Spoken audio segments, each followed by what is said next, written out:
The playground echo. You ever notice how empty playgrounds feel different at night? Not quiet, not peaceful, just wrong. Like they're waiting. Emily noticed it too, though she was only 10. An ordinary kid with a messy ponytail, a backpack too heavy for her shoulders, and a way of looking at the world like she expected it to give her secrets. She hated math, loved drawing princesses with crooked crowns, and because her mom worked late shifts at the diner, she was always the last to leave school. Most kids cut across the football field to get home. Not Emily. She wandered down the cracked sidewalk to the old playground at the edge of town. The one adults had forgotten. Rusting swings creaked in the wind, the slide was scarred with graffiti, and the sandpit looked more like a shallow grave than a place for castles. But to Emily, it was magic, a private kingdom. She'd pump her legs on the swings until the chains rattled, imagining she was soaring above the whole town. She'd sit on the merry-go-round, spinning herself dizzy until the world blurred into streaks of color. She loved that no one else came there. It made her feel like the queen of something secret. Then one afternoon, while the sun was sinking orange behind the school roof, Emily heard it. A sound she shouldn't have. Laughter. Not the faint echo of a passing kid. Not the muffled chatter of houses in the distance. No, this was close. Bright, childish laughter bouncing off the monkey bars. The kind of laugh that makes your stomach jump because you know you're supposed to be alone. Emily stopped swinging. The chains squealed as she dragged her feet against the gravel. She turned, empty. Not even a squirrel. And here's the part that chills me every time I think about it. Instead of running, instead of screaming, Emily smiled. Because she thought maybe, just maybe, she wasn't alone anymore. Maybe another kid had found her kingdom. She cupped her hands to her mouth. Hello? Silence. Then, faint but sharper this time, another giggle. Emily's pulse quickened. Her eyes darted to the sandpit.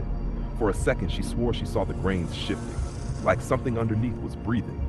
But when she blinked, the sand lay still. She shook it off, convinced it was her imagination. And yet, deep down, where the truth always hides, Emily knew this playground wasn't hers anymore. It had been waiting for her. The laughter didn't stop. It came back every day. Sometimes when Emily was on the swings, sometimes when she crouched by the broken seesaw, sometimes when she just walked past the gate. At first, it was playful, like a hidden friend daring her to join a game. But each time it returned, it grew sharper, louder, warped like someone dragging nails across vinyl. And then it changed. One afternoon, mid-swing, the laughter cracked like glass. It splintered into screams.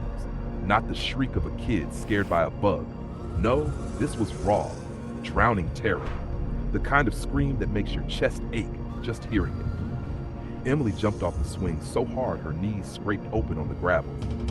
She told her friends the next morning at school, but they rolled their eyes. It's just the wind, they said. You're trying to creep us out. Her mother didn't even look up from the sink when Emily tried explaining. Stop making up stories, Em. That playground's been empty for years. But Emily knew better, because the playground wasn't empty. The proof came in the sandpit. It started small. One morning, she found a perfect handprint pressed into the sand. Not hers. It was too tiny, with fingers thin and sharp like sticks. The next day, there were two. The day after, three. And always freshly pressed, as though someone had been playing there just minutes before. Her stomach turned cold each time. But something in her, curiosity, stubbornness, maybe even loneliness, kept her coming back. She wanted to believe there was another child out there, waiting for her to notice. One evening, as the sky burned red and the streetlights flickered on, Emily saw it. The sandpit moved. Not like a breeze ruffling the surface, but like something alive shifting beneath it. She froze, her nails digging into the metal swing chain. The sand swelled up, cracked, then sank again. And from that hollow, she saw him. A boy, or what used to be one. His body half buried, his pale skin coated in grit. His chest heaved like he was still trying to breathe. His mouth opened wide, coughing, choking on the dirt that kept spilling into him. But it was his eyes that rooted her in place, wide, glassy, and locked on hers, begging, accusing. Emily's throat tore with a scream. She stumbled back, nearly tripping over the swing frame before sprinting all the way home. She slammed the door, heart pounding so violently she thought it might burst. That night she barely slept. The image of the boy's eyes burned behind her lids. But here's the thing about kids. They're braver than they should be and dumber than they realize. The next day, when school let out, Emily went back. Because fear isn't always enough to keep you away. She wanted to know, needed to know. What does he want from me? It happened on a Friday night. The air was heavy, swollen with the kind of silence that presses down on your chest. Emily had begged her friends to come with her. She needed someone, anyone to see it, to prove she wasn't making it all up. They followed reluctantly, shoving hands into their hoodie pockets, kicking rocks, pretending not to be scared. The swings creaked in the dark. The chains groaned like they were straining against something invisible. Emily sat, her palms slick with sweat, her heart thumping like a drum in her throat. And then it came. The laughter, not distant this time, not echoing, but right there, right beside her ear. The kind of sound that makes your blood ice cold because you know no one should be that close. She jerked her head and froze.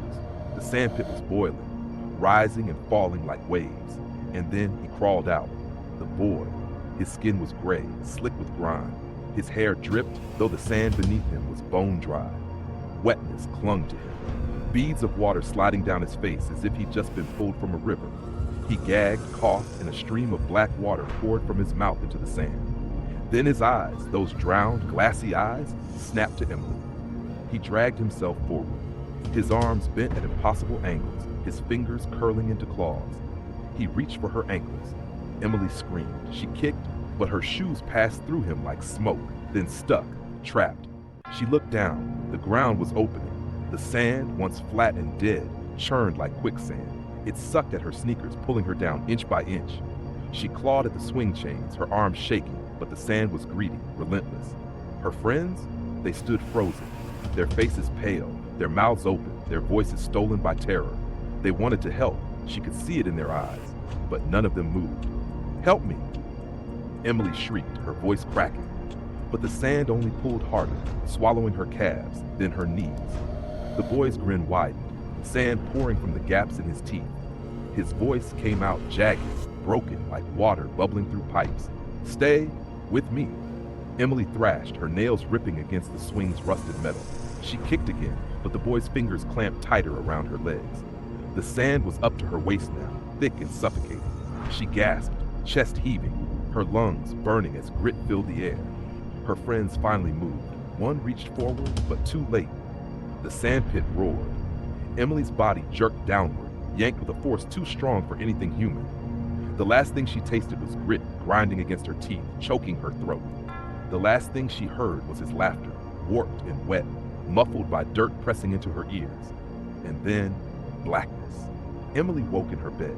The sheets were damp, clinging to her skin. Her mom's voice floated from the kitchen, humming along with the radio, pans clattering, the smell of frying onions filling the air. Normal, ordinary, safe. Her friends were there too, sitting stiffly in the living room when she stumbled out, pale and trembling. They swore it had been a nightmare. They swore nothing had touched her.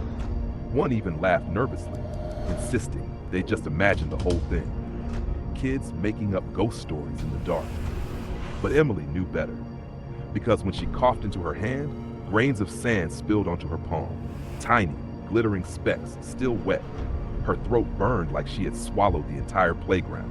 She turned the tap on, gulped water straight from the faucet until her stomach hurt. But the scratch never faded. At school, she tried to keep her distance from the others.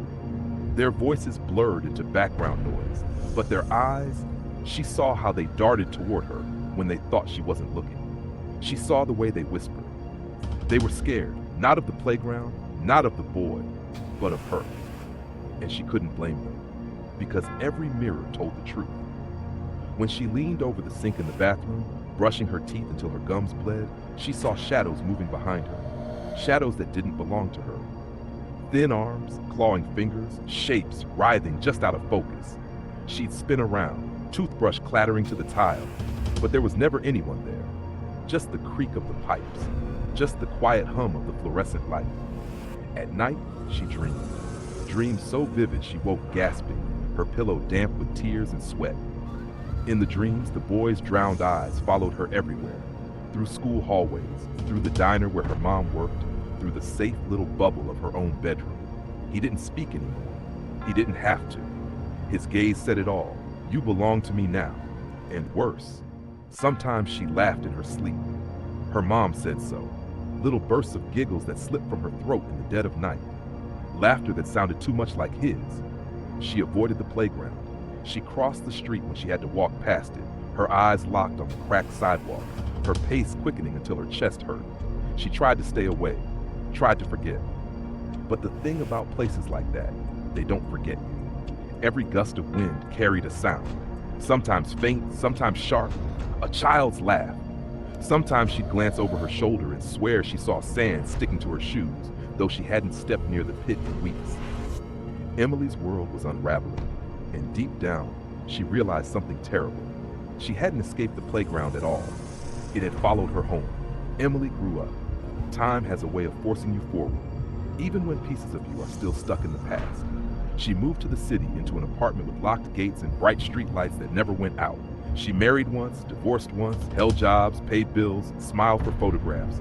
To everyone else, she was fine, functional, ordinary. But Emily never set foot in a playground again. Not once. If she saw one on her walk home, she crossed the street. If she had to pass by, she'd hold her breath and keep her eyes fixed on the pavement until the metal bars and cracked slides were behind her. Friends teased her about it when she was younger, called it a silly phobia. She laughed along, because what else could she do? But deep down, she knew it wasn't fear. It was survival. Because some nights when the city went quiet, she still heard it. A ripple of laughter carried on the wind. Not playful, not innocent, but jagged, warped, stretching through the air like a voice that had waited too long. And the second it reached her ears, her tongue filled with grit. Dry, bitter dirt grinding against her teeth. She never told anyone, not her ex-husband, not her co-workers, not the doctor who once asked about the raw patches at the back of her throat. How could she explain it? How do you tell someone that a ghost has taken up residence inside your lungs? Emily lived with it, day after day, year after year, pretending she was free, even though she knew she wasn't. And here's the truth no one ever saw. Sometimes late at night, she'd catch herself laughing in her sleep, a thin, broken giggle muffled against the pillow.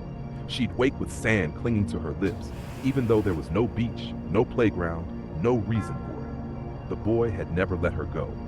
Now, as an older woman, Emily sits by the window of her city apartment, watching the park across the street. The children run, swing, and shout. Their joy is bright, pure, real. But the moment she hears their laughter, the taste of dirt returns. Her chest tightens, and she wonders, not for the first time, if he's still waiting for someone else to swing alone, waiting for another child to hear the echo. Because the worst part isn't that Emily was taken once. The worst part is knowing she was marked forever, that her survival was just another way for him to spread. So the next time you hear laughter where no one stands, ask yourself, is it memory? Or is he still out there, clawing his way through the sand? If this story sent a shiver down your spine, don't keep it to yourself. Like the video so more people can stumble into this nightmare with you. Subscribe to the channel for daily stories that creep under your skin. And share this one with someone who thinks they've outgrown ghost stories. Thanks for listening, and thanks for watching. Another story is waiting for you on the screen. I'll see you back here tomorrow.